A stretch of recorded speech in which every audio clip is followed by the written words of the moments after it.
We get stamps on our man card. We get 10 stamps on our man card. We get a free man. I'm looking forward to my free man. This episode is being brought to you by ScriptUp, which are expert story and script consultants. They're listeners of the show, and they reached out to us and demonstrated. Being fans helped their cause, but what got them across the line is the fact that they offered us use of their services, and you and I just finished a script that we needed independent feedback from. We got an amazing detailed report from them, but for me, what most sort of coverage and competition and feedback services lack is that actual back and forth and to and fro on stories. And ScriptUp builds into their feedback an actual Zoom call, which was fantastic. So if you're looking for an experienced, independent insight into how your story is working or not working, consider using ScriptUp. Yeah. And they don't do any of that promise of access bullshit, like if you pay us X number of thousands of dollars, there's a chance that we may just circulate your script to blah, blah, blah. So they're just about making your story work. And if you tell them that Draft Zero sent you by using the promo code DZ10, as in the letters D, Z, and then the number 10, you'll get 10% off. So, look, just see the link in the show notes with the promo code in there. And now for Front Matter? Isn't this the front matter?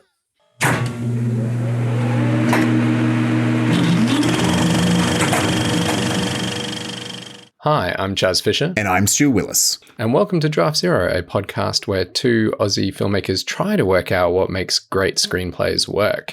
And in this episode, part 2 of our 2-part series, that'll drive Matt nuts, 2-part series on choices and decisions. I don't want to say choices versus decisions. It doesn't feel like they're combating each other. We are going to be looking at The Farewell and Wrath of Man. This is picking up on a previous discussion about Booksmart. And to quickly summarize, and correct me if I'm wrong, we had a lot of discussion around terminology, but basically we've broken down 3 moments. We've got this moment of, we'll start in the middle. We'll start with the meat in the sandwich or the meat substitute if you're not a meat eater. You start with the decision. There's this conscious act made by a character. A knowing, and I'm calling it conscious, but yeah, a knowing act made by a character. And we're calling that a decision, okay? And some things are not decisions. Some things are just reactions. So we want to see a knowing act. And then we separated that saying that characters are presented with options that we are calling choices. But those options, there's a difference between when the character becomes aware of what their options are and when the audience becomes aware of what those options are. And that creates a different emotional effect. And then so that happens, you get a choice, and then there's a decision, and then you get a consequence. Okay, and I think as we deeper dive into The Farewell and into Wrath of Man, you'll see how decoupling that chain of choice, decision, and consequence creates different emotional effects for the audience. Particularly Wrath of Man, because it's told non-linearly, there's a lot of points where we're seeing the main character in that make decisions, and we're not given access till later as to what either the choices, being presented to that character were when they made that decision and what the consequences were. So a lot of that is separated to interesting emotional effect. Yes. But first, the wonderful, amazing Farewell. What's wrong, Dad? Please tell me. Your Nan is dying. She doesn't know, so you can't say anything. The family thinks it's better not to tell her. Why is that better? Chinese people have saying, when people get cancer, they die. We have to go to China. Wedding is an excuse so everyone can see her. He's my only cousin. Did you think I should be there? You can't hide your emotions. If you go, Nan will find out right away. Okay. According to IMDb, a Chinese family discovers their grandmother has only a short while left to live and decide to keep her in the dark, scheduling a wedding to gather before she dies. Now, the reason why that is IMDb has provided us with a poor logline is because none of that is delivering the point of view of the main character, which is the grandmother's granddaughter, or one of her grandchildren, but particularly her granddaughter, Billy, played by Awkwafina. The film is told through her point of view, and Awkwafina is playing a second-generation Chinese American who is struggling with the cultural decision to keep her grandmother in the dark about her own impending death. And it's fascinating to see actually not just Billy, but other characters in the family struggle with this cultural decision as well. I agree. I'm just going to lay this out here straight away. One of the ways that the farewell is very similar to Booksmart is that it's inherent in its very premise that every scene is laden with the same repeating choice for almost every character that we're watching. Every scene has a moment of tension of whether it's Billy or others of other family members, will someone crack and tell their nai that she's going to die soon? And what is interesting about this film, it's somewhat of a tangent, but it clearly sets up lying as the unifying element in terms of theme. Like the very first scene is both Nai and Billy individually making decisions to lie, right? So Billy lies about wearing a hat. They're innocuous white lies.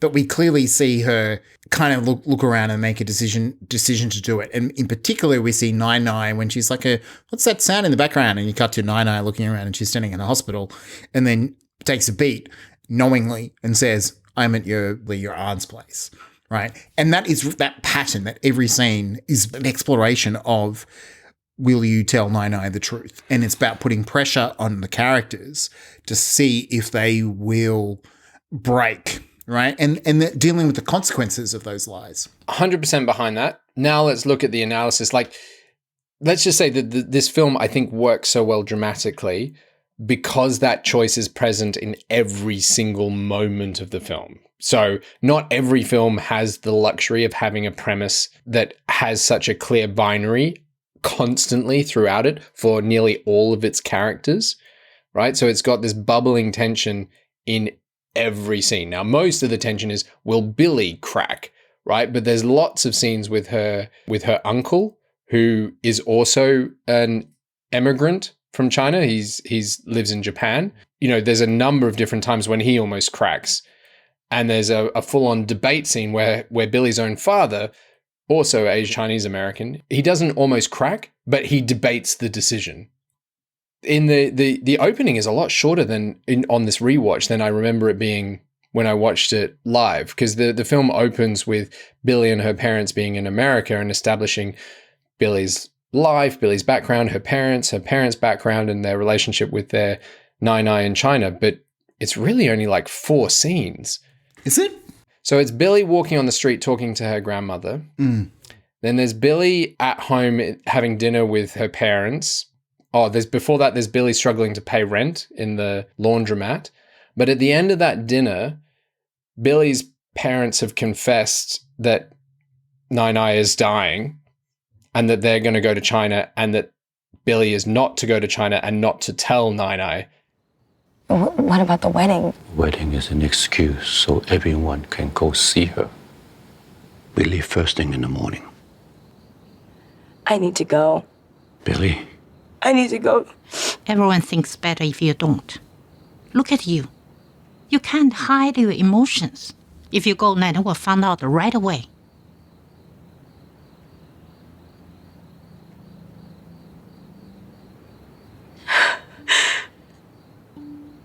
And almost the very next scene is Billy walking through there's one shot of Billy at a birthday party, like a very hipster New York birthday party. But this is still her knowing. She's deciding. Yeah. You know, while she's singing happy birthday in a very sad voice, it's like clearly holding on her face. And it's like exactly what you're saying. That scene is showing us her weighing up her choices. And I think in using my dichotomy, it is very much a choice, because it's, do I go or do I not go? Do I go or do I not go? Right? And the next scene is her in the airport, you know, walking towards her flight to fly to China. And it's so quick. And then the rest of the film is around the grandmother. The plot is pretty much driven by the grandmother, which is fascinating because it's the grandmother organizing the wedding.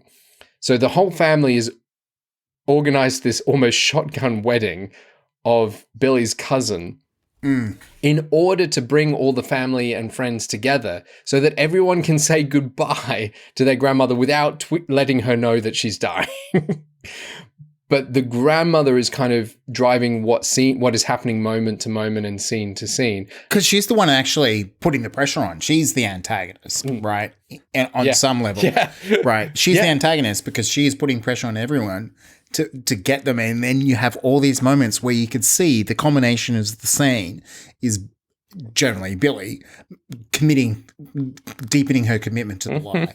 But then we undermine that with a Billy also talking to the others, being like, isn't it just better if we tell her? Variations of that, right? Because ultimately this film is going to culminate, because that's just the pattern, right? And I think, like, I love the farewell and I could wax lyrical about how good it is, but I think we can kind of, from this analysis, you go, the next big decision that is presented, that they've orchestrated is, and you can correct me if you've got one in between, but essentially what happens is that Nai has got an X-ray, like her sickness comes back.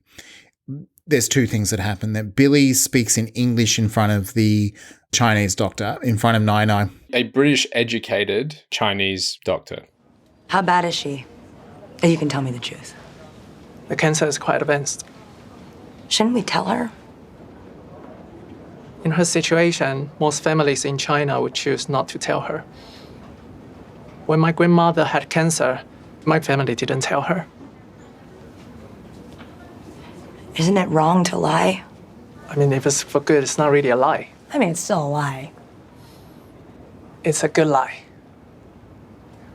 How's your grandmother?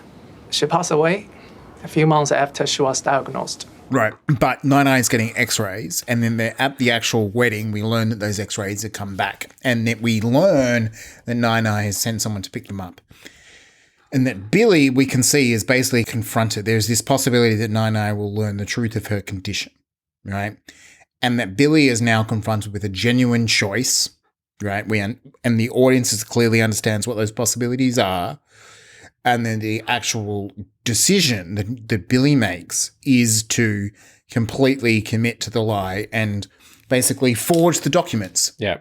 So when Nai reads them, she believes that she's okay. And look, I want to say, having rewatched this film recently, in scenes of this film, because I was starting to look at the script and all that stuff, and I was just like, this is amazing. As I actually think I think it works both ways. I think Nai kind of knows that she's not well, and she's lying, and she's lying to it's like they're all lying to each other. But I think from the structural point of view, basically the two key decisions from a structural standpoint is that Billy makes the decision to go. And then the decisions that were constant, like the choice is very clear. You either lie to her or don't. And we know what that is. We don't need to have it reaffirmed, but it is reaffirmed and debated multiple times. And then Billy having the opportunity to just go, let's leave it. Let's just let Nai find out the truth. And then Billy fully commits to it. And that's it. I've got some steps in between. Oh, great. Go for it, because that was my analysis. So I'm done. I'm just going to drink my beer and listen to you. It is a very solid analysis. The beats that are in between is, so the clear first decision is Billy choosing to go to China, right? When, no one was expecting her to. The very next choice is in the very next scene when she arrives at her family's home and she sees her grandmother in person for the first time. And you can see they take a very long beat, and we'll play the excerpt. Apologies for non-Mandarin speakers such as myself who won't understand, but you can hear the beat between the grandmother asking, "Are you okay?" And you can just see Billy struggling to keep it in. And you can see the moment where she chooses not just to go to China, but she chooses to join the family's lie as a clear choice. And they're two separate choices and two separate moments. And then that choice is tested throughout the film. Okay, so what do we mean that? Like, this might be also an interesting, because we've talked about this before, like testing the lie. We talked about this in the concept of the snip when you were working on the snip. Right? Just like if a character chooses to lie, you've got to put pressure on the lie, right? Yeah. And recently, because, okay, like Emma watches criminal interrogations, like actual recordings of actual interrogations of criminals. Like, here's 3 hours of an interrogation, and you can just see that the person interrogating, all they're doing is putting pressure on the lie. And I'm like, this is great stuff for screenwriters. Screenwriters should just watch Because there's very clear objectives from a dramatic point of view. If you're a police officer going into an interrogation, you've got a very clear objective. And if you're the person being interrogated, either you want to prove your innocence because you're actually innocent, or you want to prove your innocence because you're actually guilty, or you want to confess because you feel guilty. Right. But there's very clear objectives for everyone. And it's just amazing to watch how there's so many different ways that they put pressure on the line. Anyway, that's a complete tangent. And look, each sequence and each scene is kind of based on that escalating the pressure of the lie, but it is still the same choice each time. Now, that scene where that you already mentioned about the grandmother has another coughing fit, goes back to hospital, but this time Billy is there and her parents are there, which is in contrast to the opening scene of the film. So there's two things that happen in that sequence. The one is Billy talks directly to the doctor and asks his opinion whether what they're doing is okay, because she's actually talking as a Chinese American to a Western educated. A Western educated Chinese person, someone with a similar background to herself, as to how he feels about her decision. With a different system of values. Actually, coming back to this idea, I mean, I say this as a white person raised in Australia, talking about a film that's dealing with cultural values that are completely separate from mine, but it's essentially Billy weighing up the values of her American upbringing about this shit should be illegal versus her Chinese background. Because she is born in China, right? And so she feels, and her family's values. Yeah. And speaking of illegal, the very next scene is her father, her own father, who is up till now been portrayed as a very stoic supporter of this cultural system, and he is struggling with it. Like, he's pacing up and down while the rest of the family, it's a single static shot of these bench of hospital seats, and dotted throughout the hospital seats are the different members of the family, and he's in the front pacing up back and forward, talking about his struggle with this decision. And that's where Billy says that in America it would be illegal. But going back to your point about knowingness, after that first decision, I've got written here in caps, do pauses give the feeling of choice? And what I now want to rephrase that as is, do pauses give the feeling of consideration, of knowing, to use Damon's term. So if you, just as a simple craft tool, writing beat can turn something from being a reaction to being a decision. Right. And that will connect it to us, and it will also give humanity to your supporting characters. You just flippantly said that her father is weighing up the decisions he's made. And I think what is amazing about The Farewell is that it gives humanity to all the characters. Yeah. Even Nanai's like live-in boyfriend, right? Yeah. Mr. Lee. He's got these moments where they're allowing humanity, where he goes and pours hot water in her foot bath and then goes and fills up his own. This moment where he's making a decision, actually, it's a choice. Thinking about it now, absolutely in the moment, the way it's set up is we realize that he had the choice of filling up his foot bath with the hottest water and then filling up hers, if at all. But he has chosen, he's made the decision to fill up hers and then him. And that makes us going, oh, he actually cares about Nai, right? And he's just a completely supporting character. I don't think he says anything or close to nothing. Right. But there is this moment, and because I reread a section of the script recently with little Nai, which is her sister. So Nai's sister, the aunt. And there's this moment where we linger on in a single shot of Nai. It's actually like there's two shots. There's Nai hearing the news from the doctor after Nai's got in the scan. The grandmother goes into a MRI. Okay, then we got little Nai sits alone from the doctor. Though we don't hear their conversation, little Nai observes what is clearly terrible news. That's just a nice bit of big print. This is the moment that they're building it.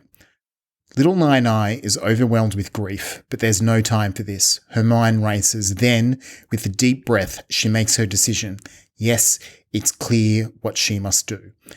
And if you watch this moment in the film, and we can't play the excerpt because it's completely silent over music, that moment of lingering on her almost taking a gulp and then turning, we know that she's made a decision. And then we see the consequences of that decision, which is in the next scene. Little Nai tells Nai that you are in full health. That's what she actually says. That's the literal translation, right? And so this film finds moments of choices and decisions because of the structure of it, this idea of exploring this lie. This is the thematic idea for all the characters. So if someone says, you need to give agency or you need to make more of your supporting characters. Maybe you need to give your characters, not just supporting characters, not just decisions. Decisions are really helpful, but you need to have the audience to understand that the choices that those characters were presented. At the time that they're making them. Because if we just see them do the thing, it's going to come across as, yeah, they made a choice, but it's instinctive. It's their body doing the thing. We don't understand the agency of those characters. Yeah. Well, another comparison with Booksmart is that the prompting of the low point of the film, I don't think it's fair to call it a low point, but the big emotional outbreak that happens around the... Of course, how is that not... That is the low point of the film. Yeah, I think what's beautiful about the film is like you say, it's an observation of people's humanity. So to frame it as a low point feels somewhat demeaning. It's the lowest point in their friendship at this point. Well, I don't know if you and I are talking about the same moment then, because I'm actually talking about the mother and daughter scene. I thought you were talking about the breakup between Molly and Amy. Oh, that is definitely a low point in Booksmart, but I'm saying the corresponding moment in the farewell that happens at a similar point in the film it's just before the wedding. They're looking for a contact lens on the floor. I mean, one of the amazing things that I don't think I really paid attention to the first time that I saw the film is that I didn't really realize that the bride of this wedding is Japanese and doesn't speak any Chinese whatsoever.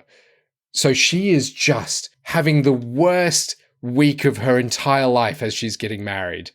And the sacrifices that she is making for this family is just unbelievable. After dating How for a few months or something. Yeah, 3 months. But just like that is the biggest expression of humanity, like you're saying, without dwelling on it at all. You know, like they have some moments that deliberately force you to think about it, like the photo shoot where Nina is like putting her arms around him and making them like be more in love and criticizing their lack of affection and things like that. Yeah, I don't like her. She's dumb is what Nina says about Aiko. But the point that I'm building to is that to drive the emotional outpouring that happens between Billy and her own mother, who is not Nai's daughter, she's Nai's daughter-in-law, it forces them both, in the same way that it happens in Booksmart, to actually tell the truth about both of their emigrant experiences, both of their pain about leaving China and their pain about coming to America for what feels like the first time in their whole lives, comes from Billy starts the conversation that leads to that outpouring with, I would like to stay in China to look after Nai as she's dying. And her mother says no. I want to stay in China and help take care of Nai. What? You stay here to do what? You can cook, you can clean. I'll figure it out, Mom. So you just stay here. And what? Wait for her to die? What about the fellowship? Just forget about it, huh? And you're 30 years old. You just stop your life and stay here. And every day she have to look at you with that sad-looking face.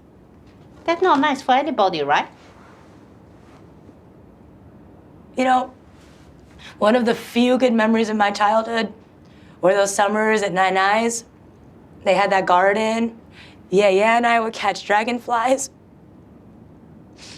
And then we just moved to the States. Everything was different. Everyone was gone. It was just the three of us.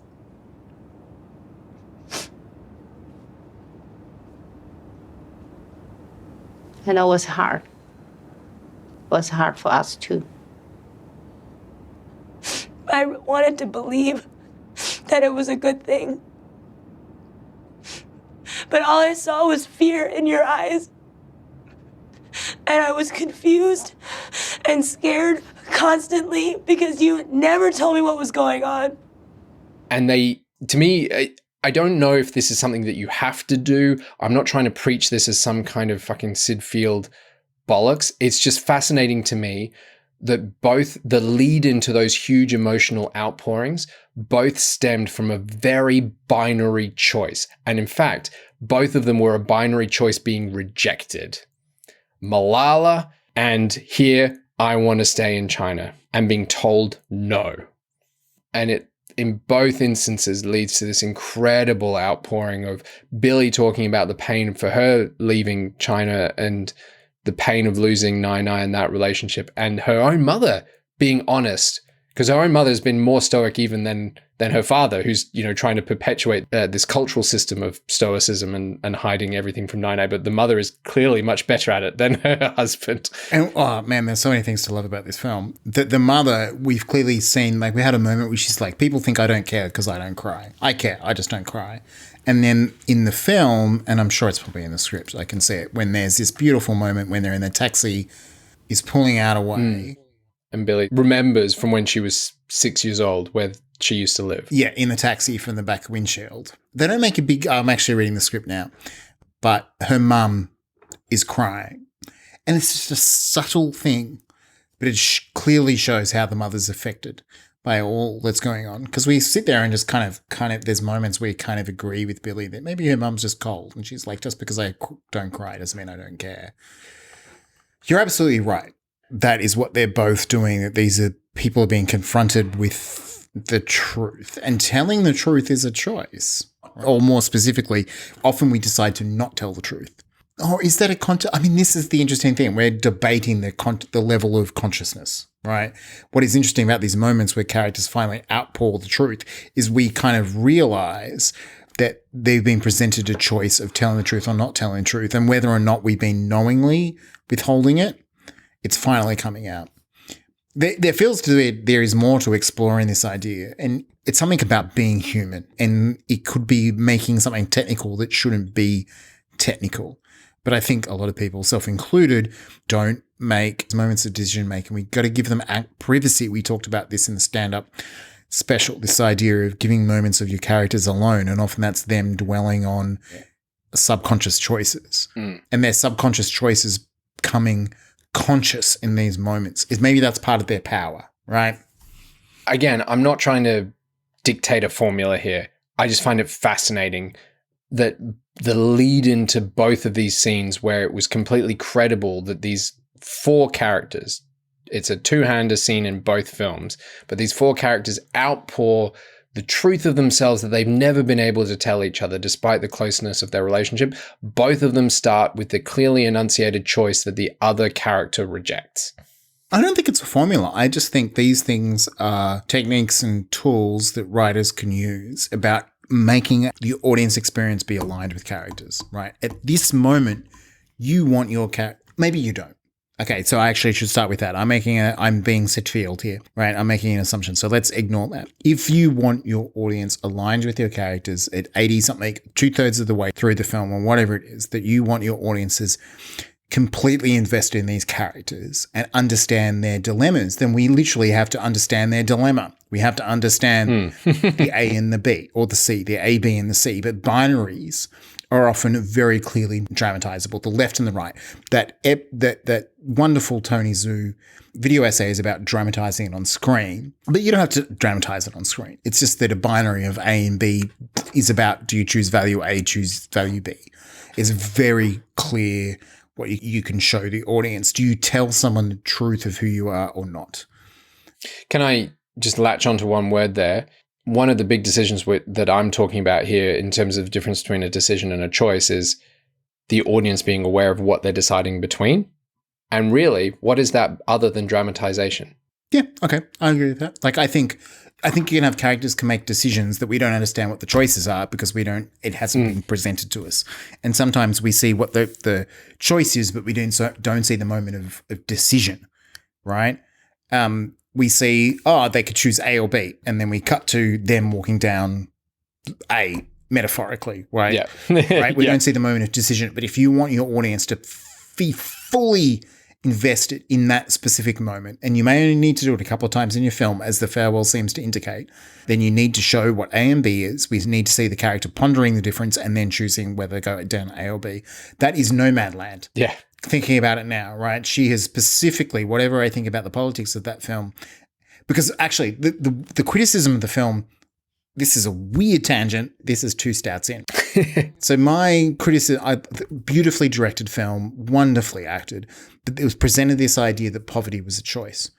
And it actually does that specifically by doing the very things that we're talking about. I remember the point in the film where she goes back home to see her sister, and it's telling us, I remember the point where everything that I thought the film was about shifted because they told me that Frances McDormand's character was choosing this nomadic lifestyle. Why don't you move in with us? I can't live here. I can't live in this room. I can't sleep in this bed.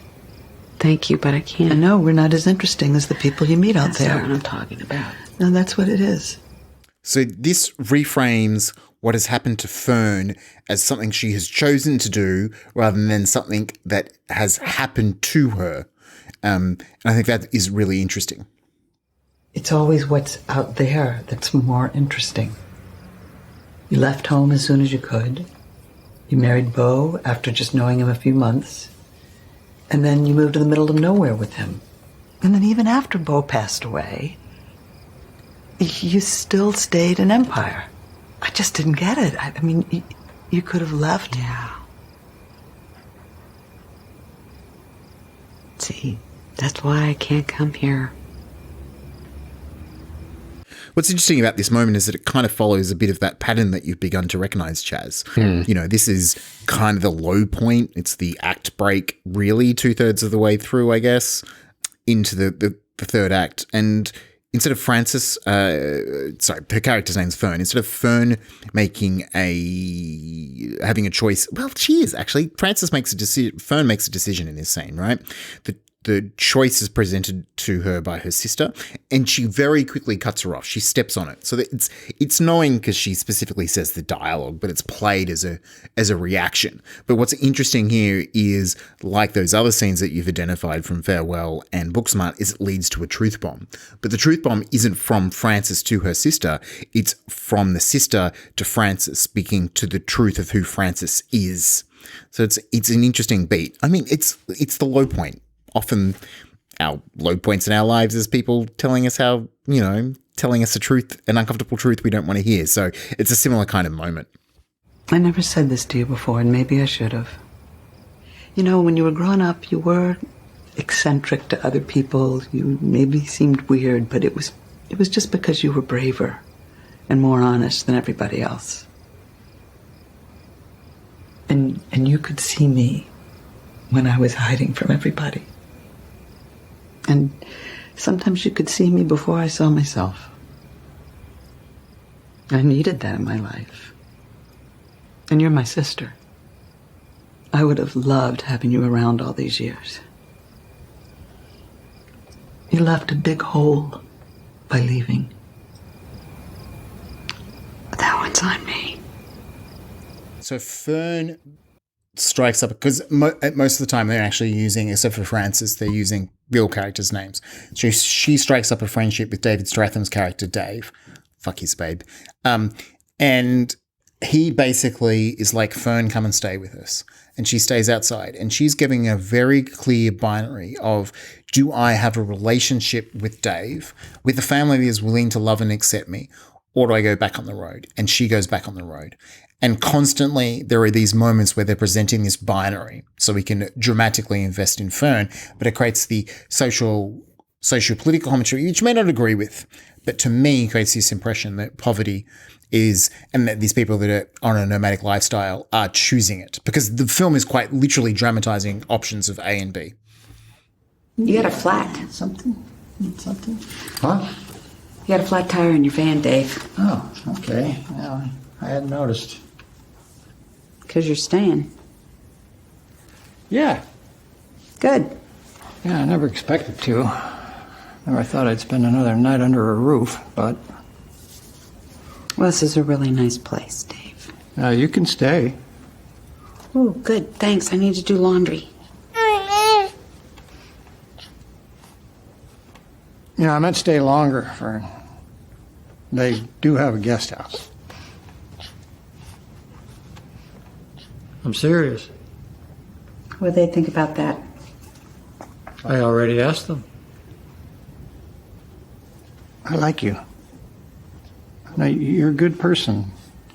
You get along with people for the most part. I like being around you. I like being around you.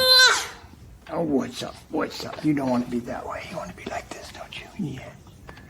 I would say that's true in the face of Fern. I think in the same way that people have leveled criticism at Sound of Metal being like anti-cochlear implants, I don't think that's true at all. I think the Sound of Metal is saying, for this character on this journey, cochlear implants were bad. In the same way for Fern, what I thought was 2/3 of a movie about the effects of capitalism on well-educated, good people in America turns out to be a story about a woman.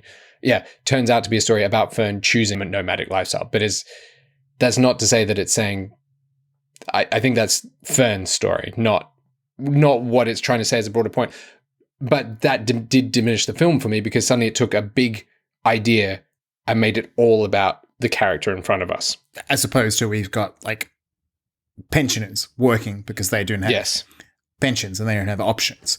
They quite literally present like they don't have options. They're quite literally presenting Fern as having options. So on a dramatic point of view, they're showing that she's got options, which she is consistently rejecting. She is rejecting her sister. She rejects Dave. Yeah. Okay, so in a way that is what they are doing to tell the story about her character, that she is rejecting options that is presented to her. But we understand it as moments of deliberation. She has options.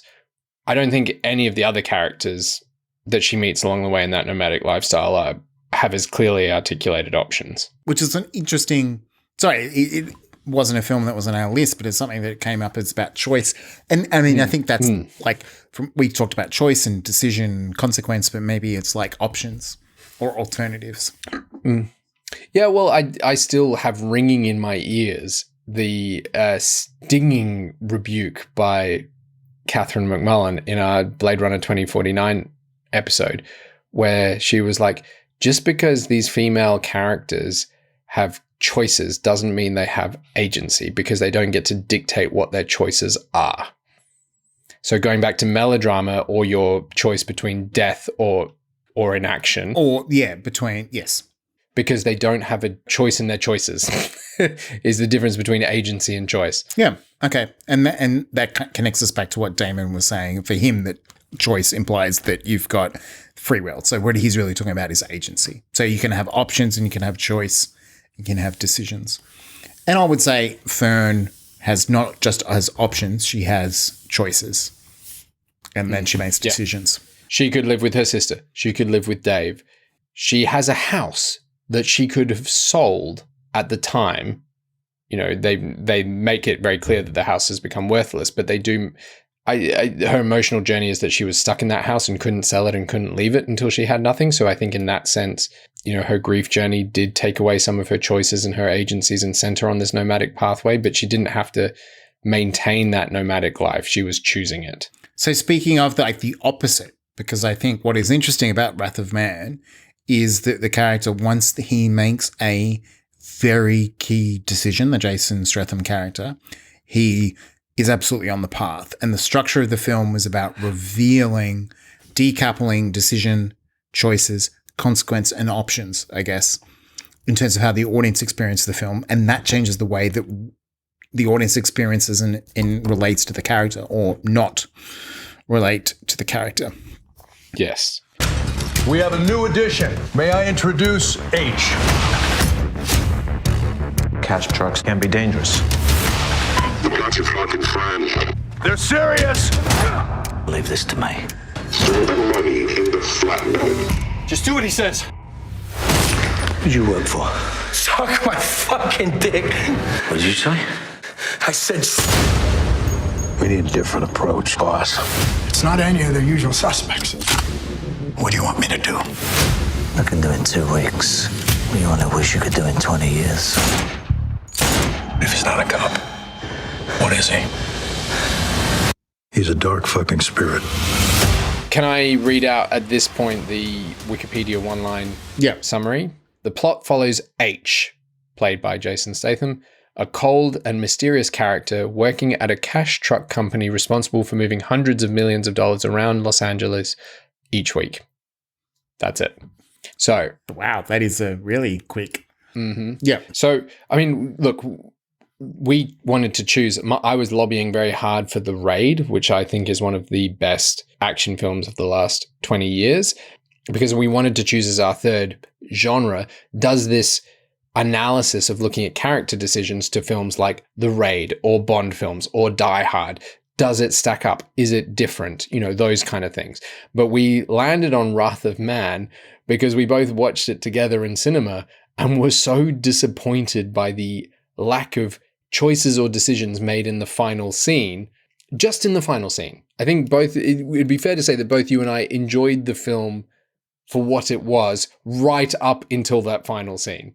I was fucking like, I'm having a great time. Fuck me. Guy Ritchie was directing the shit out of this. Like, some of the directing was really mind-blowing. Just like the confidence to stick the camera in the back of that armored truck and not cut. Like, fucking talking about decisions. That is a decision of a director. And Guy Ritchie was having the confidence of Tarantino in terms of narrative, non-linear structure. But chapterized as well. Yes. Like Tarantino breaks all his films into basically Shakespearean 5 acts by using chapters. Guy Ritchie did 4 in this. All of that you and I were both enjoying, and then it was the complete absence of either a choice or a decision in the final scene that kind of undermined, to you and I'm speaking on your behalf here, but we have talked about this, any sense of the film elevating beyond being a pretty standard action film. Yeah, because I think so much of it is about characters making decisions that they come to regret. It's about consequence, right? Thinking about it now. So yeah, the film has got 4 chapterized sections, which is A Dark Spirit, Scorched Earth, Bad Animals, Bads, Lug, Liver, Spleen, and Heart. But there's actually a prologue that opens it. So really, it's kind of 5 acts. Like, feels very Tarantino, because Tarantino loves breaking his films into 5 chapters. Right, so it opens with an armored truck being, what I was saying about the armored truck robbery, it's literally a camera in the back of an armored truck as it ends up following it through real time, getting robbed, okay, and leading to the killing of 2, maybe 3 people, and we're kind of uncertain what's happened, right? And what's cool about that is we clearly, even within those moments, we can hear, just because of the dialogue being shouted at between the criminals, that they're making decisions. Then the criminals themselves are making decisions. What the fuck is going on out there? He shot 2 fucking guards, Elvis. He shot 2 fucking guards. Number 1, are we good? Bravo, come in, over. We're good, number 1. We're good. Base to Bravo, what's happening there? What's at 20? Number 1 just shot a fucking... He shot a fucking... Pacing is leading us to believe there's certain things that no. It's very Heat, because Heat has that great opening with that armored truck where we realize the criminals have made the decision to kill all the guards. It's the same fucking beat. It's like, you know, we're in for a penny, you're in for a pound. And then it leads us to a character called H.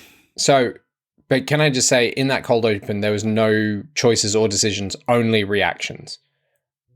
Because the 2 characters that we're following are the 2 drivers of this armored car. The framing is very tight.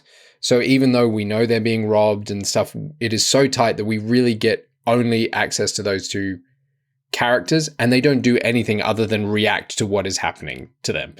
As much as it could be a robbery, it could have been a missile, a bomb, a Ninja Turtle, right? Like, we're not presented with any decisions or choices. I slightly disagree in that I think the criminals are given a moment of decision, because in terms of binaries, and you'll see this kind of, we'll talk about as the crisis decision or whatever, a lot of action films have that moment. Do you pull the trigger at the end? Do you kill the hero at the end or not? Very clear decisions, right? Even if you know they're going to make. But I think just the way they structure the gunfire.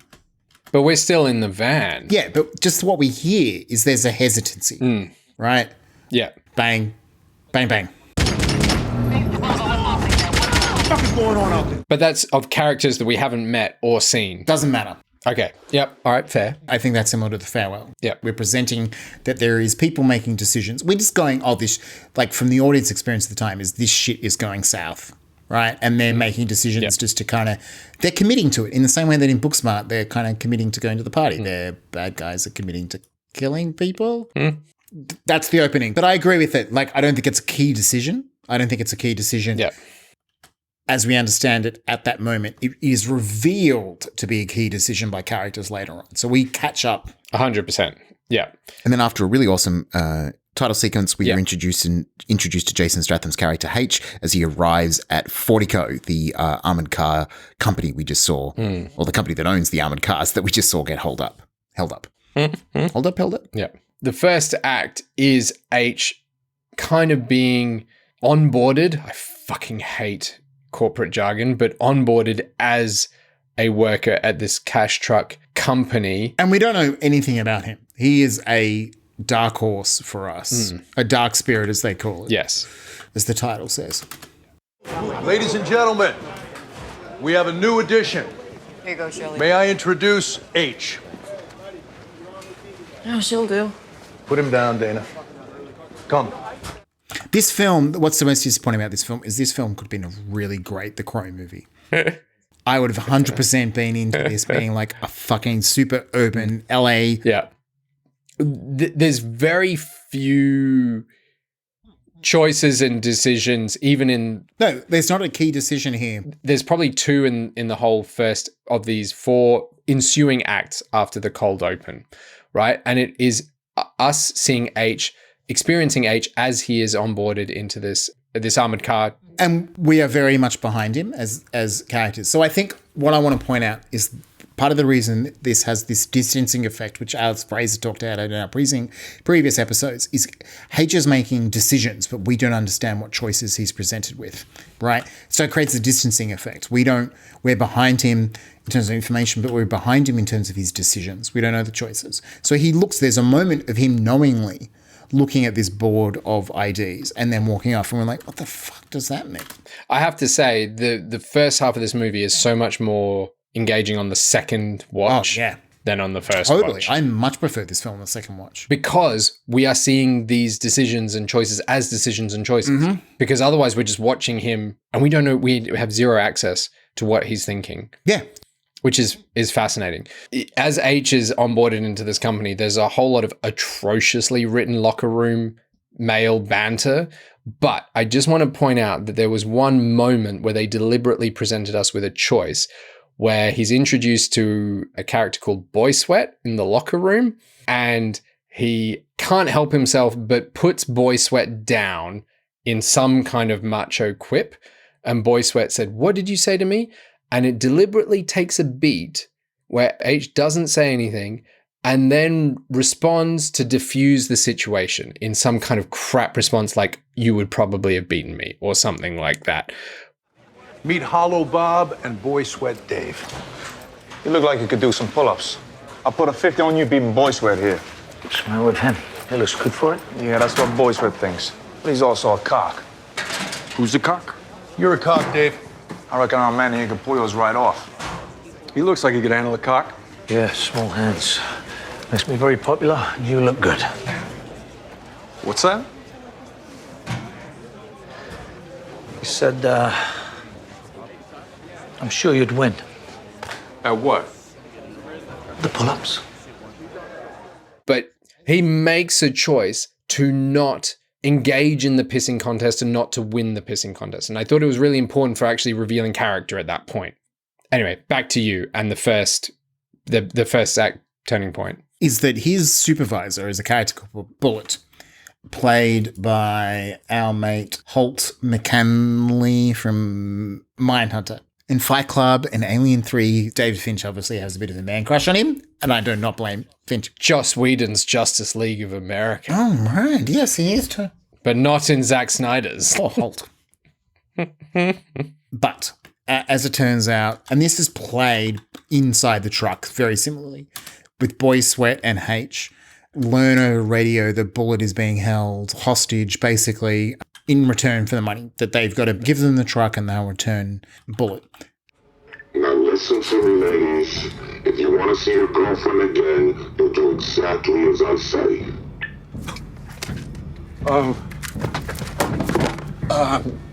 I call this... No. There's a protocol for this. We have to drive away. We just drive away. Sorry?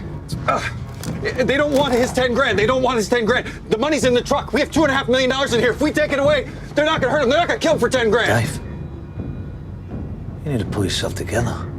You need to reconsider this. Reconsider? That's why they have the fucking policy. You don't want to do this? You can get out of the truck now. we're not leaving him behind. It's one of us. It's only money. In short, I'm getting back. Stop fucking around. You have 1 minute before she dies. Now turn the key and drive, and I will tell you when to stop. You gonna drive or you getting out? This is such a bad idea. We see very clear moments of knowingly decide, with Boy Sweat saying things like, There's a protocol for this. We have to drive away. We just drive away. Sorry? where his choices are to basically leave the truck, drive away, or as he says, no, we're not leaving him behind. And then he makes the decision, and he's not even weighing up those choices. Like, as far as what we all learn about H, as far as he's concerned, it's not really. He's making the decision to go and get Bullet back, even though there's two options, because what he values is seemingly not leaving one man behind. But that's the first big decision that we see on screen in the moment. It is interesting that at the time he has to justify himself to Boy Sweat, but also to us as the audience as to why he's making that decision. Oh, yeah. We don't leave anyone behind. That gets recontextualized for us later in the film. And it recontextualizes an earlier moment, because basically there's, back in the onboarding exams, Jason Statham only gets like a passing grade, 70%. And you're like, that's weird because he's Jason Statham. Look at that. 70%. Just slipped in. Any less, we'd be doing this again. You won't be joining a Formula One team anytime soon, but you'll do for this job. And then you start to see what's going to happen after this, and you're like, oh.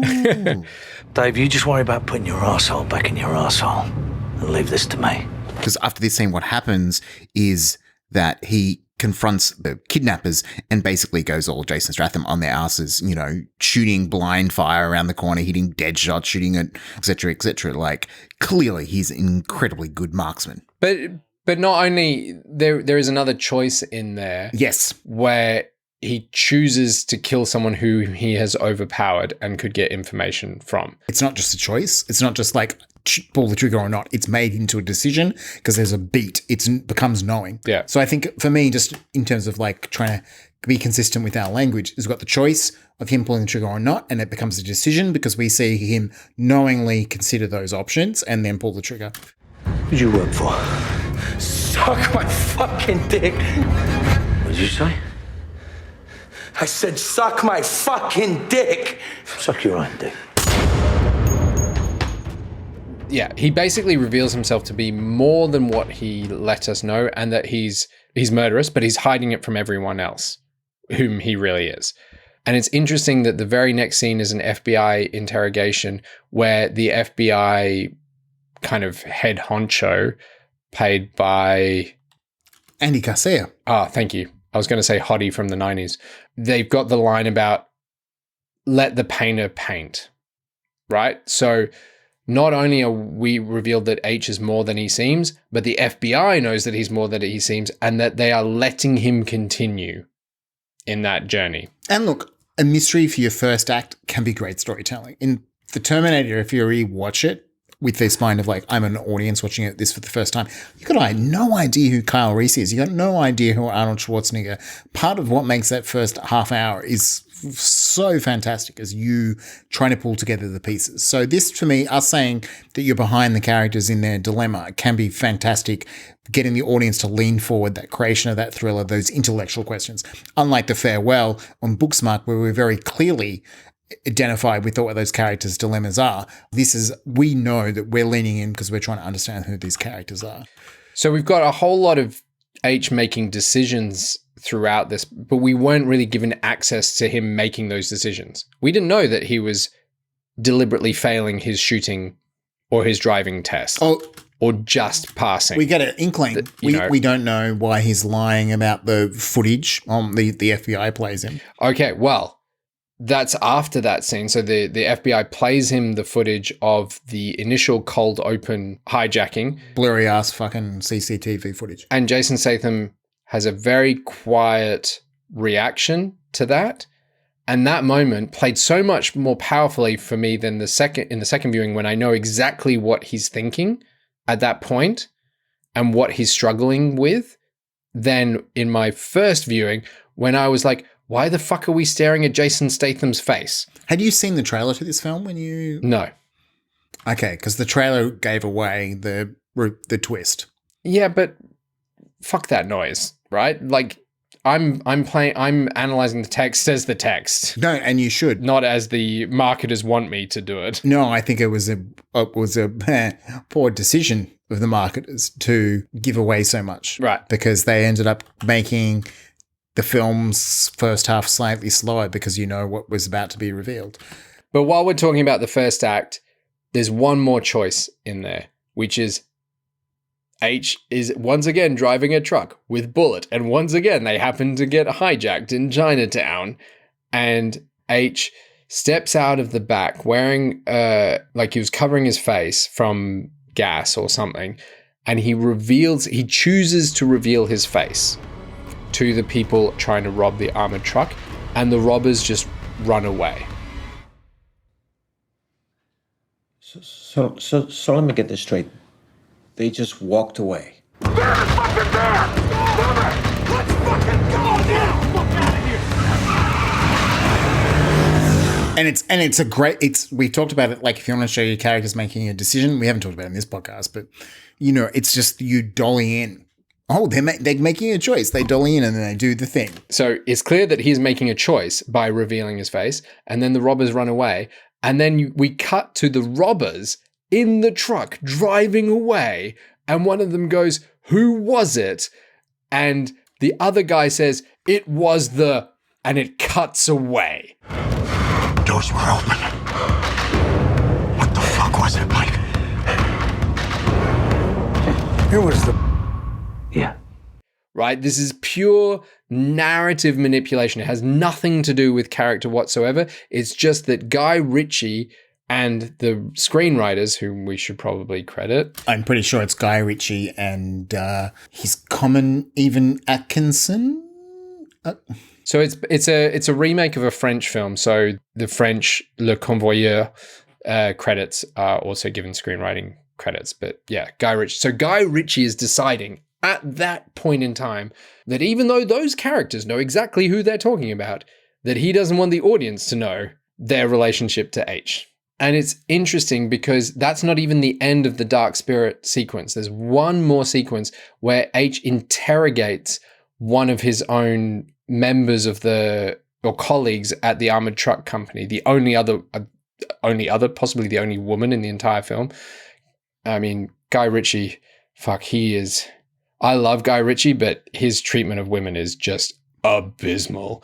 Anyway. They're not even really women in his films. That's the problem. So he interrogates this woman, Dana, and it feels like a choice from an audience point of view because we still don't understand why he's doing what he's doing.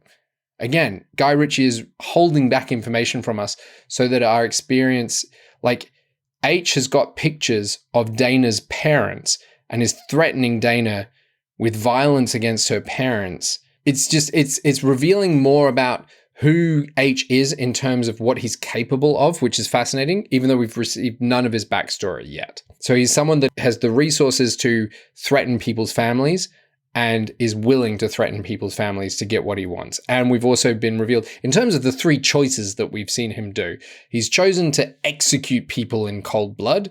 He's chosen to reveal himself to armed robbers to scare them away. And he's chosen to threaten and interrogate a female colleague. Those are the only three choices that we've seen him make so far in this first act. And so just to clarify that, we're seeing the decision, but we're also understanding what his options are. Yes. And that's why you're calling them choices. Yeah. He's made lots of decisions so far. You know, he's chosen, to only hit 70% in the test. He chooses which Chinese food he would like with H. There's lots of decisions. And this is why I like choice being like about the possibilities that the audience is informed about. Like, I guess it's a narrative POV thing for me. I know, I'm happy with that. Yeah. So then that's the end of the Dark Spirit. Jump into Act 2 is broken into two sequences. They're both kind of flashbacks in a way, in that they're what's happening in the past right up until the current point that we've experienced. So how does that make them not flashbacks? It definitely flashbacks, I guess. But what's fascinating to me is their use of POV. So one is the flashback from H's point of view, and another is a flashback from the robbers who robbed the armored truck in the cold open from their point of view. And in that instance, by the time we get to the climax of the film, we've actually seen that cold open 3 different times from 3 different perspectives in true Rashomon style. We've seen it from the drivers of the armored trucks perspective. We've seen it from H's perspective. And we will see it from the criminal's perspective. Yes. Because what's interesting is that moment is actually constructed around decisions of the characters, even if characters are unaware of the consequences. Yeah. The decision, because what happens is that the Jason Statham character, H, is being basically pushed. He's being bullied, but it's still a decision for him. We understand the choices to not spend time with his son and to basically reconnoiter a armored car, right? And I love that the armored car is also a binary. It's like, tell us whether it goes left or right. You know, it's a very clear, like, let's just make it really simple. Get someone else to do it. I can't, boss. There is no one else. It's gotta be you. Joe, 2 fucking minutes. I'm with my son, Mike. You know Dougie's over here on holiday, and it's the only time I get to see him. It's your fucking job. You do it. Then postpone it. Well, we can do that if you want, but it's gonna set us back 3 months of recon. We need to know the route. If they turn left or right, that's all you have to witness. And there's no danger to it at all. You can stand back 1,000 yards. Didn't you put trackers on the truck?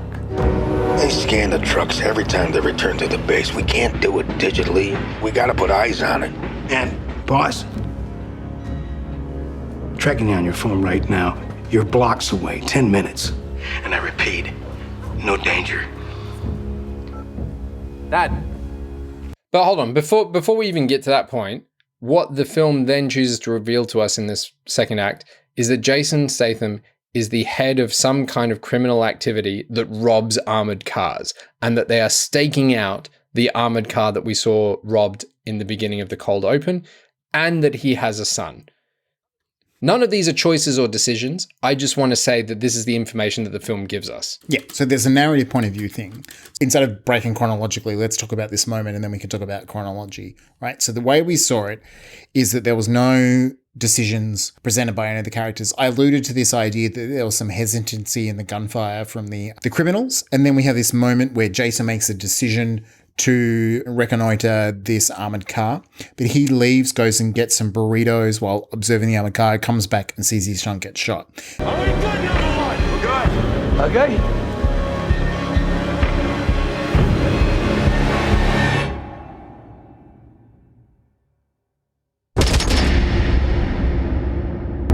So this is recontextualized when we see this scene being played out for the 3rd time from the point of view of the criminals, who are actually former soldiers. So the soldiers, the criminals, when we get to this moment, we see them take the security guards out of the truck and push them up against another vehicle so they're facing away from them. The person who's kind of got the gun trained on them is a character known as Number 1, played by Scott Eastwood, but we'll just call him Number 1. One of the security guards decides to be a bit of a hero, and he reaches for a gun that is still on him. His colleague, the other guard, is shaking his head at him, right? Creating a very clear choice for this character in this moment, which is go for the gun and try to be a hero, or don't go for the gun. Yes. He makes the decision to go for the gun, and he turns around and trains the gun on Scott Eastwood's character Number 1. And in their scuffle, he pulls the mask down on Scott Eastwood so you can clearly see his face. Okay. Scott Eastwood's character Number 1 almost reactively shoots this character, shoots the gun, the guard who trained the gun on him. And then he turns and looks at the other guard who's the one who's still alive, who's horrified to what happened, and they make eye contact. And Number 1 realizes that he has been recognized and knowingly acts. He makes a decision to kill the second guard. They're the 2 gunshots that we heard at the beginning and why they have that particular rhythm. No! Fuck! You shot 2 fucking guards, Elvis. You shot 2 fucking guards. Number 1, are we good? Are we good, Number 1? We're good. And then, so that's the consequences. Clear choice, decision, consequence. But because of that, He has to he's confronted with a new choice. He realizes that Dougie, the boy, Jason Statham's character's son, has seen what's going on. And we spend time with number one as he walks forward and makes the decision. And we actually hold in his moment of knowing action. So he raises his weapon and makes the decision to pull the trigger and shoot Dougie, which which creates the consequences of them being hunted down by quote unquote H. Yes. But all this is the same event being recontextualized multiple times, and we are learning the decisions. We have gone from this as a purely a thing of reaction and violence to there are moments of decision for everyone that is involved. And it recontextualizes that scene in the first act where Jason Statham is looking, we now realize when he's watching that footage that he's watching his son be murdered again. And see the person not just react, but like take a moment, take a beat, line up the shot, and then pull the trigger. Now, you are, and I understand what you're doing because it's fine, but you are conflating two different scenes for the purposes of redefining them from the decisions and choices that they're making. Yes. Because when we see it from H's point of view in the second act, we do not see any of the decisions or the choices presented to the criminals. Yes. We see H's decision and his own culpability because he didn't have to go and reconnoiter the truck. Right, that whole sequence is built around, please, boss, Mikey had a bike accident and blah, blah, blah, can't do it. It's just 2 minutes. Just go and stand there and tell us if it goes left or right. That's all you have to do. And if H had said no, his son would have lived. And he didn't say no. I like that we're both using reconnoiter. It makes me feel very like we get stamps on our man card. If we get 10 stamps on our man card, we get a free man. I'm looking forward to my free man. So the sequence between H, like this, the film revealing this scene through H's point of view, and then the same scene through the criminal's point of view, is the scorched earth. Is H trying to track down the people who killed his son? And there is very few decisions or choices there. It is just showing us the follow-on effect from H deciding as a brutal killer criminal trying to avenge his son. Arguably, but I don't think it's a strong decision. And this is interesting because I think you can measure the strength of a decision on screen by the amount of consideration given to it, right? As in the amount of knowingness that is present. A strong decision is there's a lot of knowingness, right? Well, can I just highlight one line in particular where Jason Statham says, "You started by saying you'd do anything, but what I'm hearing is, you think you've done everything." So he is telling them that they feel that they've reached the limits of what they can do, and that he is demanding that they go a lot further. In terms of violence. Yes. And look, it demonstrates that with a whole lot of kind of gratuitous scenes that, like, they're interesting scenes, but they have very little bearing on the plot other than to reveal the depths at which H is pushing his colleagues, for lack of a better term, to debase themselves. He pushes everyone who works for him up until their limits, until he gets to the point where his right-hand man, who it turns out is the armored robber who turns away when he reveals his face, and what he was going to say is, it was the boss, when it cut away. But the boss has a line where he says to him, like, we can't go any further because if we keep doing this, people are going to start coming for us in the way that we're coming for them. And at that point, it shows that H joining the company is looking for this inside man, right? But in that whole sequence of Scorched Earth, we're seeing lots of individual decisions by all these characters, H and all the people who work for him, in terms of how far they're prepared to go. But there's really two choices. One is the choice by H to put his son in danger, that got his son killed. And then everything else is building up to the point where his right-hand man says, we can't go any further. Because the consequences of his decision, which is that I'm going to commit to going as far as possible to find who did this, lead to that final consequences, which is you need to make a new choice. So if you want to think about consequences about leading to this path where you have to make a new choice, which in this case, they quite literally exhausted the possibilities of criminal activity. And look, I think, and this still, when I was watching this still got me. I mean, it's fucking nasty. And part of the nastiness isn't just the milieu it absorbs you into, but it's the way that H reacts to things. Because once he commits to violence, and I do think it's a decision, as I said, I don't think it's a strong decision because we don't see him like take a long time of consideration. It's not like he goes to a party and hangs out on a subway train, like in the farewell. They're making that a very clear, knowing decision. The moment when he decides to commit to violence as being, I choose violence, to quote Cersei, right? There is basically a moment's hesitation when he gets these names, the kill list effectively from the FBI. That's the reveal. The FBI is like, I don't give a fuck. What? Is there a moment's hesitation in that scene? I thought he was just like, I can go further than you can go. I'll get done in a few months that you can get done in 20 years. Yeah, you might be right, but the decision might be earlier. I'm just quickly rewatching the scene with the wife.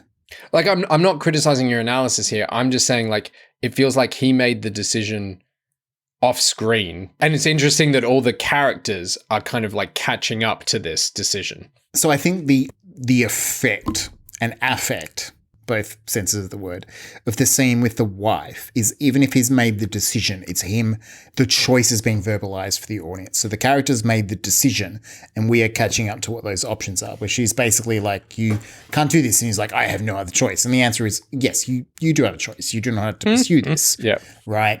And then we see the consequences of that leading right through to the final, from literally that sequence is first choice, which is I'm going to admit to a path of bloody vengeance, to the final consequences, which is me wiping out a whole bunch of fellow criminals is not going to lead me to finding this. So therefore it leads us into what we think is going to be the final sequence and him going undercover. But what we actually go to is discovering the backstories of the criminals.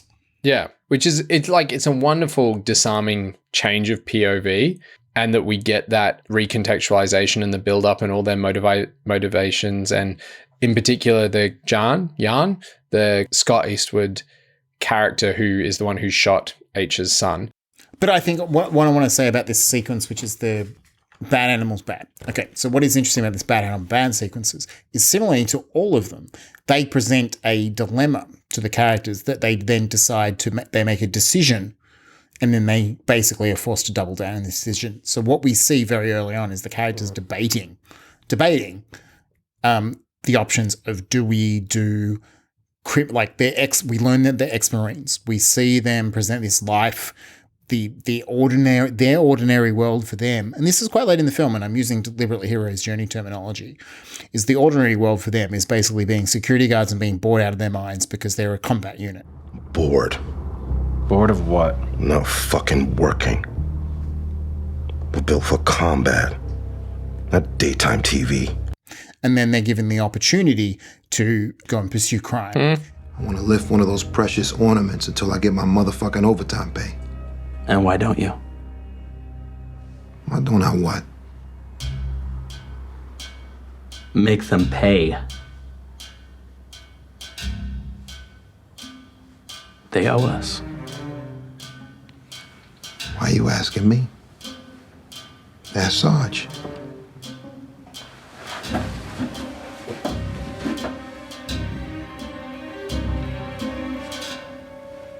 Do they keep cash? And then they pursue crime. They make the decision to pursue crime. We know that they can either stay in the ordinary world or they can continue into the extraordinary world of crime.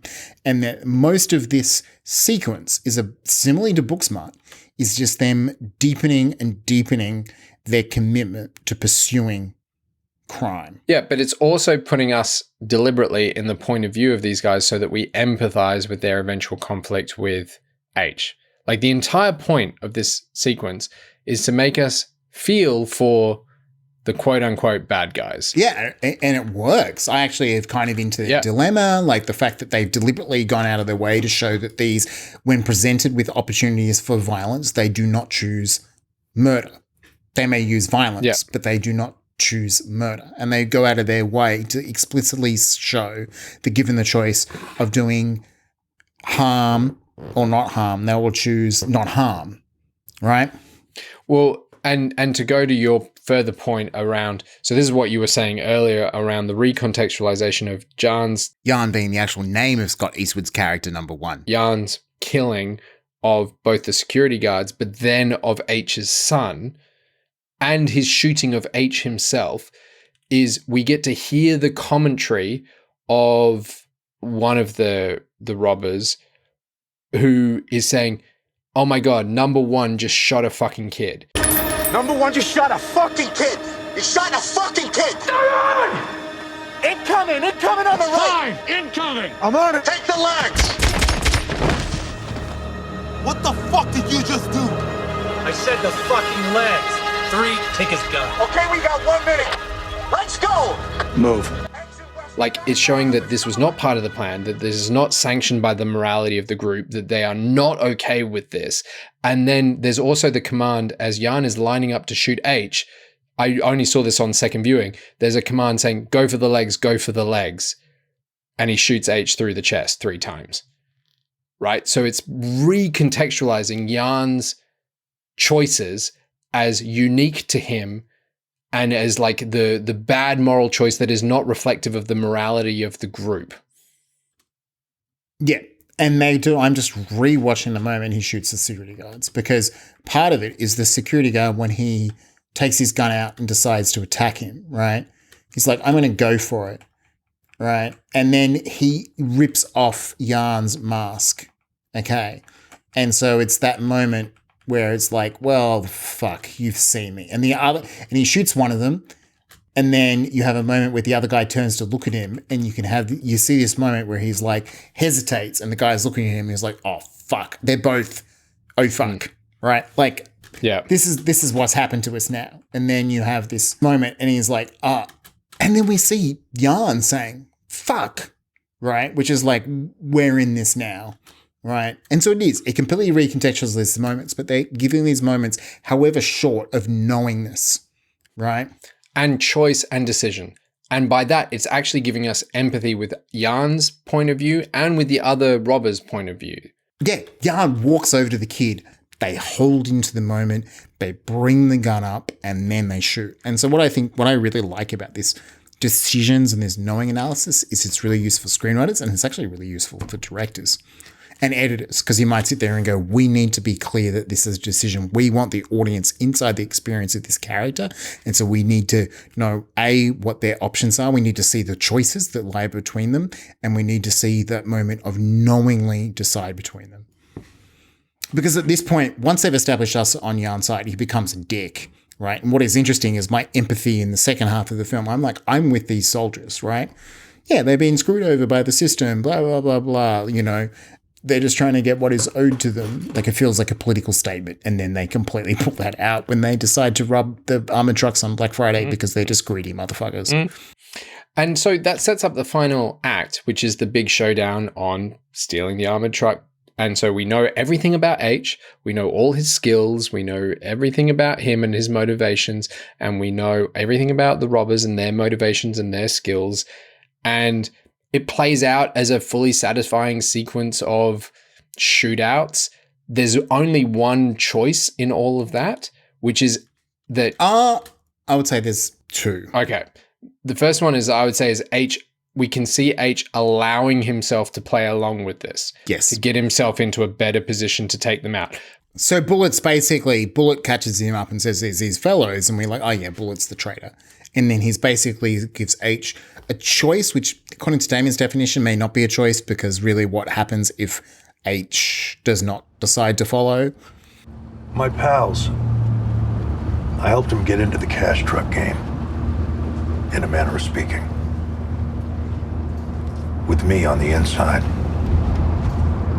You get me? No, Bullet. I don't. I tell them which trucks to hit, and they hit them. The 2 guards being killed was necessary. The boy was unfortunate. But we're a winning team. Militarily precise. You with me now? Yeah. with you, 100%. Continue. For starters, there are no bullets in your gun. Secondly, I have to tell you, they will kill you if you don't comply. So do as I say and you won't get hurt. Why do you need me? We need something supersized, so we can walk away for good. We want the jackpot. The depot. You want me to get you in? Then you can look the other way. When, Bullet? Today. There's no turning back. And what's in it for me? Your life.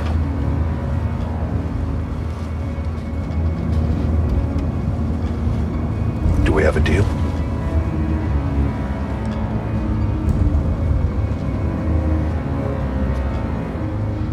Yeah. We have a deal. Right, but we understand why he's going to commit to this, because he's like, this is the opportunity to find out the real motherfuckers. Particularly because Bullet very clearly says this crew was responsible for what happened to the civilians. Yeah. Right. So in a way, we know what H is going to decide. So yes, it's a decision. Well, he doesn't have to play along, but we know what he's going to decide, and he does exactly what we think. He could have, like, there's a scene with H and all the robbers before they even get back to the HQ of the armored truck company. In a different kind of film, he could have sprung his one-man commando trap then and tried to take them all out then, right? Whereas he, for tension purposes, Guy Ritchie is controlling it. He makes the decision to play along then.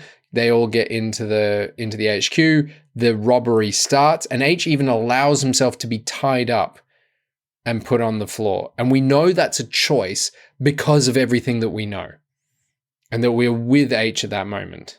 And, you know, for a film that doesn't surface many of its supporting characters very well, I like the fact that Dana, and I can't even remember her friend, but they're these, Dana and another security guard are kind of separated from the group. And they do this for plot purposes, right? Because they need to do something that moves the plot forward in a particular way. But they kind of get separated from the group and they're not fully aware what's going on. And so we keep on intercutting with them kind of catching up, and we see them actually weigh up options. We know what their choices are, which is, do they just hide in their van, which is what you want them to do so that they live, or do they go and try to be heroes, which is what I love about it. It's like they actually specifically say, it's only fucking money.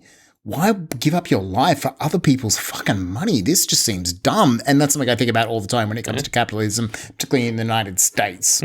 All right, politics to one side. The sequence, and this is not a criticism, because I think most action films play out in their third act without much choices or decisions. Everything has been queued up, and it's now just playing out in the most entertaining way possible. As we've talked about, characters in action films, character questions are resolved, and then you resolve the plot questions. Yeah.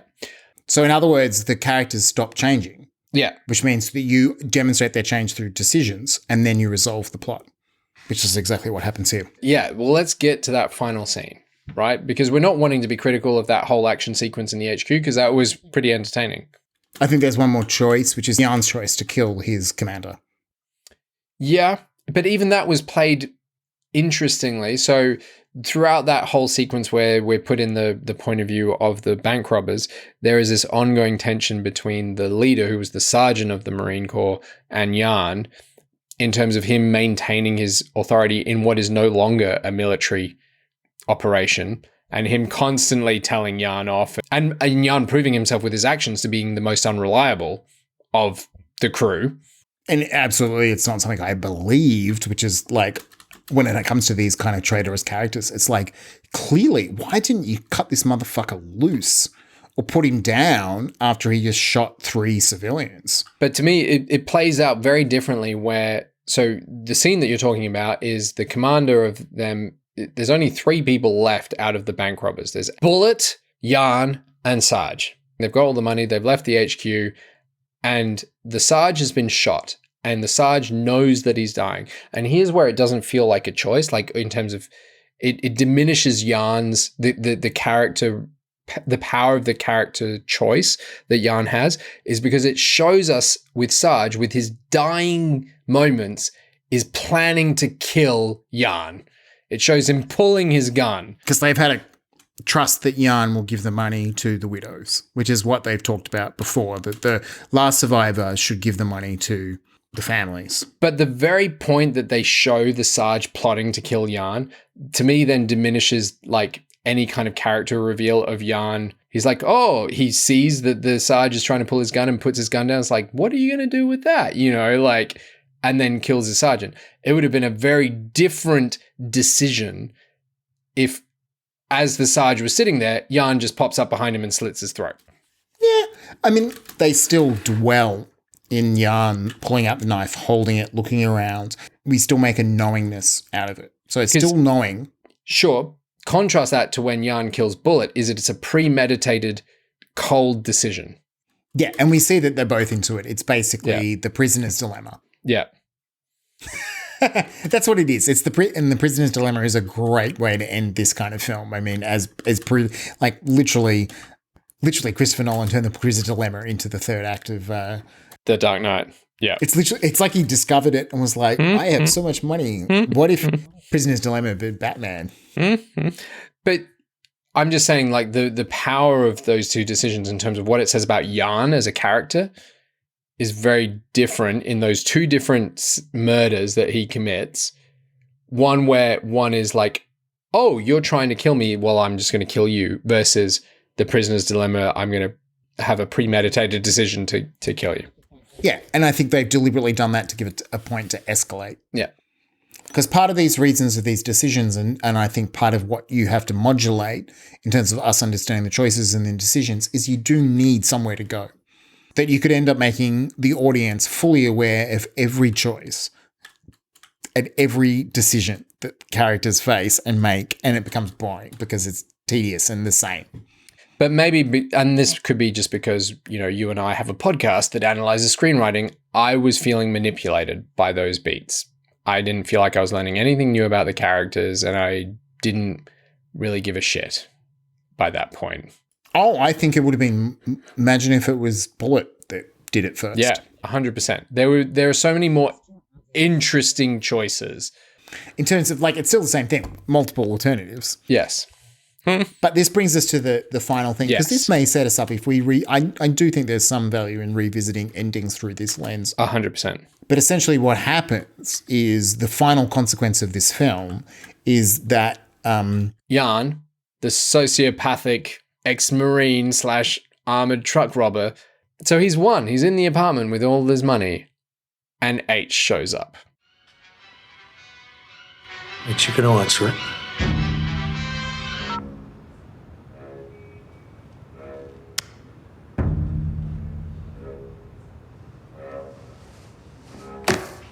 What do you want? You here for the money? I don't want the money.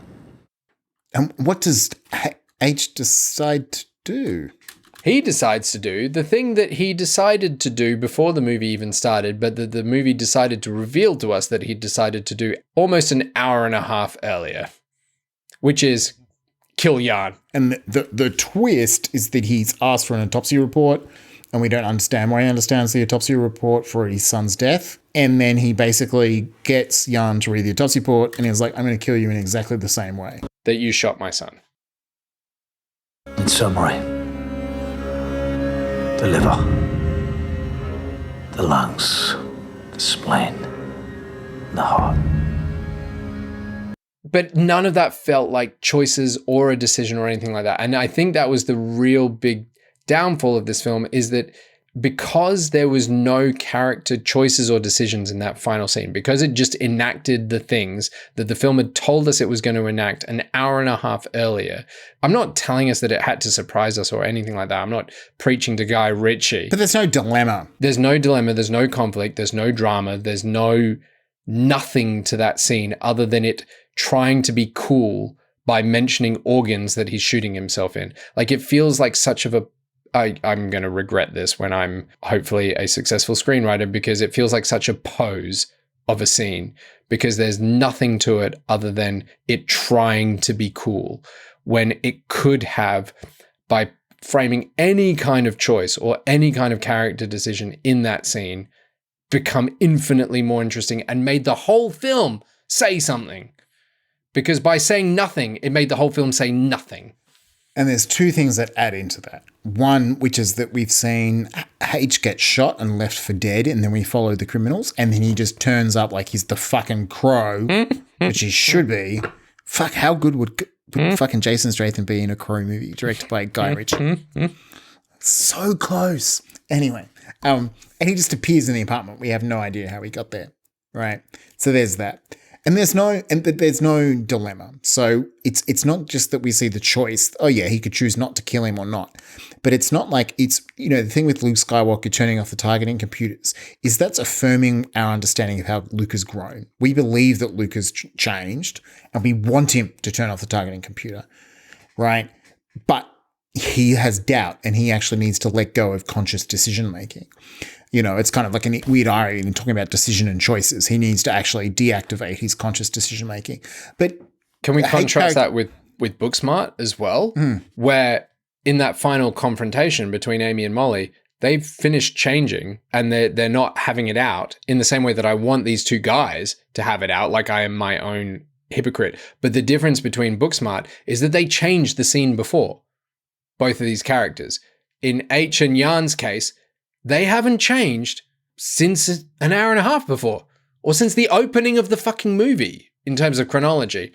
In the case of Booksmart, we literally know what Molly was like at the beginning of the film because Jared starts reading the speech that she wrote, which she presumably wrote before that night. So she wrote before she had changed overnight. And then we know what she was and she uses language connected to who she was. And then he reads that out and then she throws it away, a rejection of the person who she was, and she shows it is. There's no change in Stratham's character. There's no dilemma. There's no moral dilemma. And, the most interesting part of this is, to me, the Andy Garcia character, like him saying all the money's up there and they're going to collect it. And you're like, there's this fucking really super dark sub-story of the FBI using a gangster's revenge as a way of them wiping out illegally without any judicial oversight a whole bunch of people that are on a watch list and then taking the money to use for whatever the fuck they want. Like, that is a really interesting film that they're no interest in exploring. And like, you could have a moment where like the theme could be Andy Garcia looking at this moment and looking at the dead bodies in the list, and you actually make the theme connected to Garcia making a choice of like, what the fuck do I do with the money? And if the whole idea is that greed corrupts, right, then Andy Garcia's character doesn't tell anyone that he's got the fucking money. Yeah, because I mean, the whole point of the film has actually been to say that greed doesn't corrupt because H, like, just to go back to the scorched earth sequence, H stares at they say the amount of money. I think it's like $2 million or something. A pile of money on... And he gives it away. Yeah, H and he is gives it uncorruptible. away. Right? Yeah, he is clearly uncorruptible. That's the idea, which is weird because he's a gangster. So clearly part of him is corrupt. I don't understand his moral code. What you and I were missing is the absence of any decision or choice in that final scene made the film meaningless. It tried to be cool by framing it around the organs that H was shooting, but because it was just the culmination of everything that we'd seen before without anything changing in that scene or anything changing from H or Jan's point of view in the preceding entire movie, now that it's all played out chronologically and now that we're all caught up to the puzzle box of the nonlinear structure. Yeah, because part of the puzzle box, because in terms of first choice to final consequence of this film, the first choice is Jan choosing to kill the kid. And the final consequence is him being killed by H. And the film is not about that. Well, and both of those choices are made off screen in the opening of the film by characters we haven't even met yet. And that's fine. Like, I'm fully up for sequence-based storytelling. That's part of this, is that each sequence kind of has its own choice and consequence. But the first choice to the final consequence is really just connected into the last hour. And it doesn't connect because like I think it trying to do, because it definitely heroes out Yarn a lot more, but we don't even feel Yarn's dilemma. We don't feel that he's just someone we just think he's just like unlikable, right? He's played into an archetype. Yeah, he's got a scar and a white eye. Like, he is fucking Scar from The Lion King. You know, like, he is just played as such an archetypal sociopath. We don't get any access to why it's really important for him to buy a motorbike. We don't get any access into him, why he went to Afghanistan, why he resents the authority of Sarge. We get all this access into the group of Marines as a whole, but not into Yarn at all. I think we get seen as purely as selfish. All the other Marines are shown as having families they want to care for, that they want to provide for. We get told that one of them is just bored watching television all the time. He's built for combat. We get access to all of the reasons that they choose to do this thing, except his, because I think what they're trying to say is that he is someone that just likes to kill. Well, that's what they're presenting to us, but we've got no actual fucking idea. I don't know where Yarn was born, who his parents were, what he likes, who his friends are, what drives him at all. Even talking just about the text of the film. It wants us to treat him as a villain, but he's in fact deliberately, because they want us to treat him as a villain, he's the character we have least access to out of all the characters in the film. They want us to hate him. They don't present us. They specifically, as you say, we don't see him as making decisions, that his killing of the sergeant is reactive to the sergeant pulling a gun on him, right? And even though we see it being knowingly, as seeing it being deliberate, it's not presented as him having alternates, like, oh, fuck, why did you, like the Joe Pesci, like, why did you have to make me do this, right? He could have been this, like, I didn't want to do this, Sarge. And the thing is, we know that the option is he could have just let Sarge to bleed out. And that, I think, would have been really strong for him just being like, put the gun down. You could have still made it as a choice where he's just sitting 2 feet behind Sarge and just sitting and waiting. Yeah. I like 9/10 of this film. And I love Guy Ritchie, and I actually got more out of this second viewing. Oh, yeah. It's just that I think the reason why we wanted to talk about this film is, first of all, it's the only film out of the 3 that uses nonlinear narrative. So it's interesting to see character decision revealed through choices and decisions in that way, the distinct decoupling of consequence, decision, and choices. Yeah. So that's an interesting choice. And I think you and I just felt that the vacuum of that final scene, like if that final scene had been successful, we would have come out possibly saying that's a most amazing movie, right? And I'm not saying what that final scene should have been or ought to have been. I don't know. I just know that its absence of character choice and decision, I felt it. And we watched it as part of our writers group. Like I think there was 6 of us from our writers group watching it, and we were all in the car park afterwards, all like debating that final scene. That's what we were talking about. Are we done? We're done.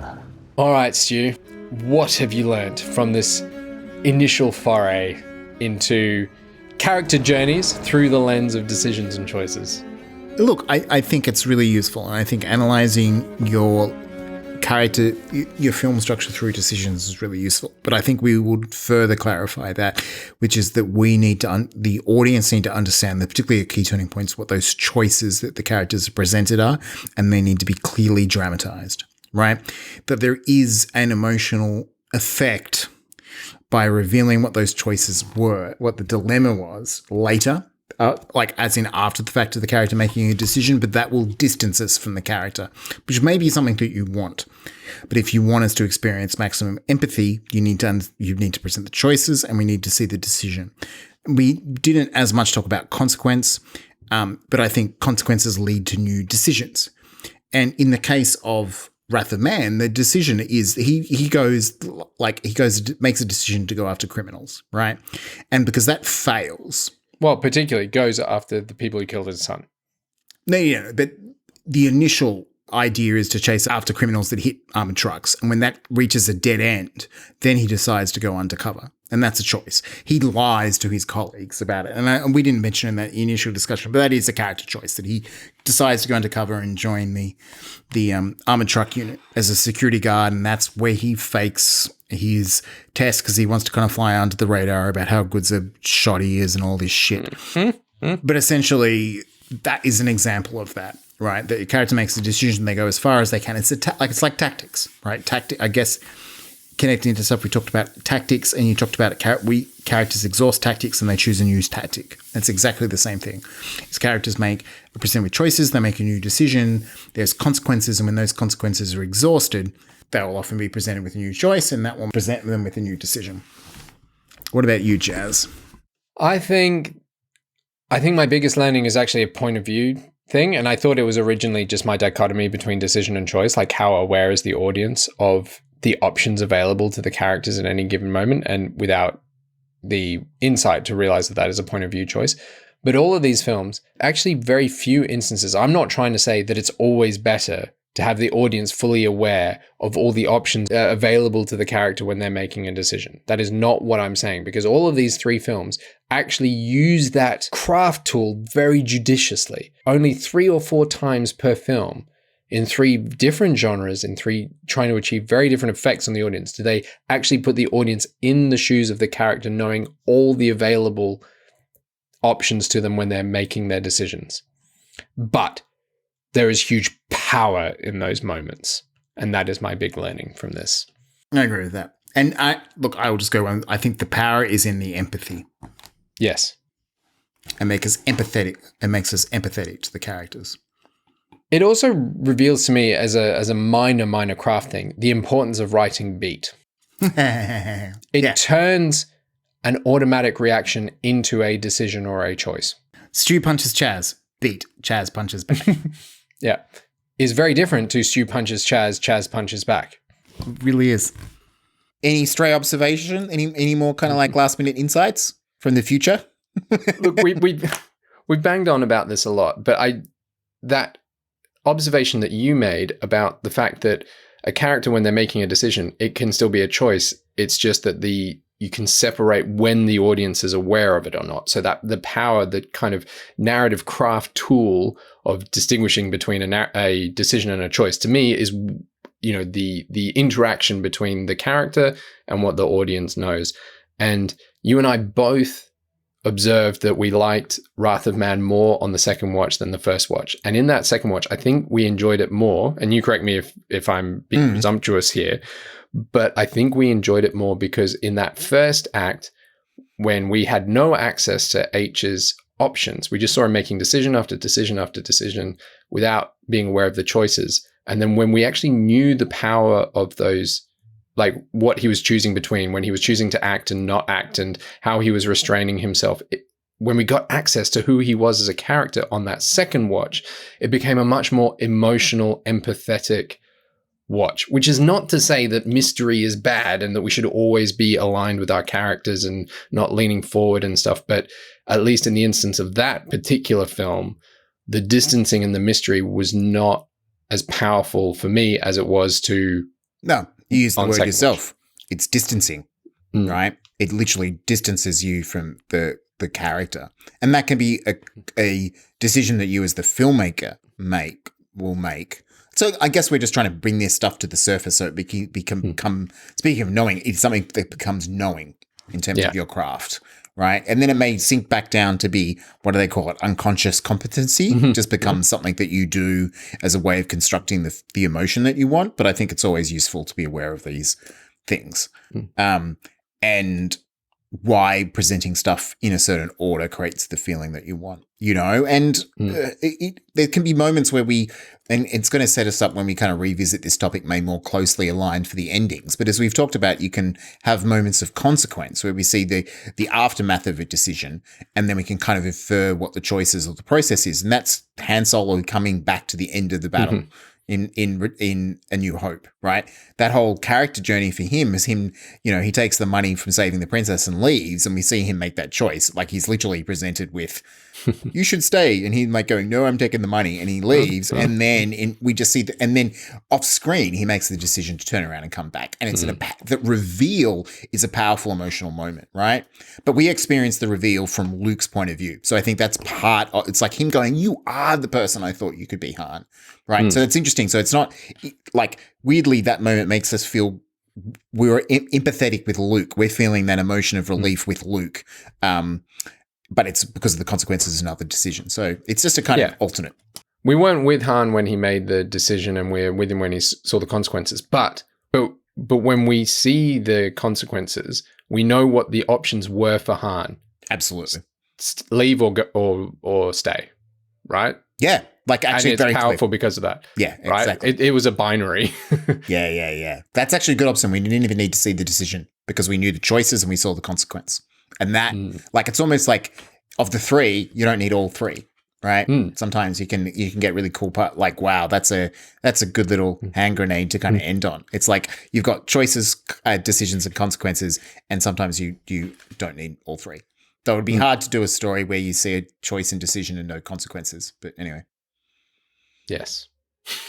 I mean, it wouldn't really be a plot per se. If you all know consequences, you'd obviously just be a member of the Liberal Party. So that joke was funny to our tiny percentage of Australian audience. Thanks as always to our amazing patrons who bring you more Draft Zero more often. If you would like to have more Draft Zero more often, and if you do, I fail to understand you, but thank you. But in particular, thanks to our extra special patrons, Randy, Thomas, Sandra, Crob, Jesse, Garrett, and Bjorn. Thank you. You guys rock! And now for Backmatter. So to wrap this up, we're going to go full circle. Damon wrote to me after the first episode and wanted to send some clarifying points, which I think are good kind of stew grenades to end on without us getting into a definition debate. So the first thing is he wanted us and I guess our audience to understand that he was speaking philosophically, which means to say that sometimes this is a quote, sometimes the ordinary language of choice decision can get muddled and folks end up talking past one another. The important thing is the distinction between knowing deliberative selections, what he calls decisions, and unconscious selections, which he's calling choices broadly. It doesn't matter which of these words you use, it's the conceptual difference that matters. Now, we're using everyday words here, which is fine in philosophy, and people might use different words to convey the same concepts. The important thing is to get the concepts right. We're making a distinction between preferences that we know we're choosing and that we choose deliberately, and preferences that we simply take up without knowing. Cool. And we've obviously now come up with our own terminology, but he wanted to include that. And then last but least is this kind of longer thing, and I'll just read it out in full as if it's from Damon. On my choice decision discussion, it's important to recognize that we make choices all the time, but we don't make them either knowingly or intellectually. We have leanings, biases, etc. Each of these is a preference for some possibilities over others. Sometimes these are attentional, i.e. what we pay attention to. Sometimes these are linguistic, e.g. the words we choose or don't. Sometimes these are actions, certain ways of walking or sitting. They're not instincts. They're learned habits which embody certain values. Think of fencing. We're talking sword fighting here. Continues. Think of fencing. You choose to feint one way, then thrust another, then parry a riposte. Do you decide on these? No way. There isn't time for careful decisions, but you do choose. A lot of what I'm talking about is philosophically important because it overturns Cartesian ideas about the mind, but not necessarily helpful for storytelling. But I'm sure there are times in stories where a character definitely makes a choice and we know they're making a choice, but they don't. Understanding options is vital because it helps the audience to understand what the character values. Why does Starbuck choose to sleep with Gaius Baltar rather than Apollo? Because she feels guilty and wants to punish herself. Does she know why she's doing this? Frack no, but her choice makes sense. Is it a decision? Not really. End quote. So for me, I think this is leading into what we started to call reactions. The difference between a decision as a conscious action and then kind of the unconscious reaction was something potentially worth exploring in a future episode because it reveals who characters currently are and less about who they're deciding to be. Cool. I hope you all feel like arguing with either Stu or myself About anything on this episode or anything in general. and you can find many ways of getting in touch with us at our website At draft-0.com, At the website, you'll also find the show notes for this and all our other episodes. as well as links to support us and spread the word for free via a rating and review on Apple Podcasts. Very important for spreading the word. Or if you think that what we do here is worth $1 or preferably more than $1, then you can also find links to our Patreon page to support us getting these episodes to you quicker. Thanks. And thanks for listening.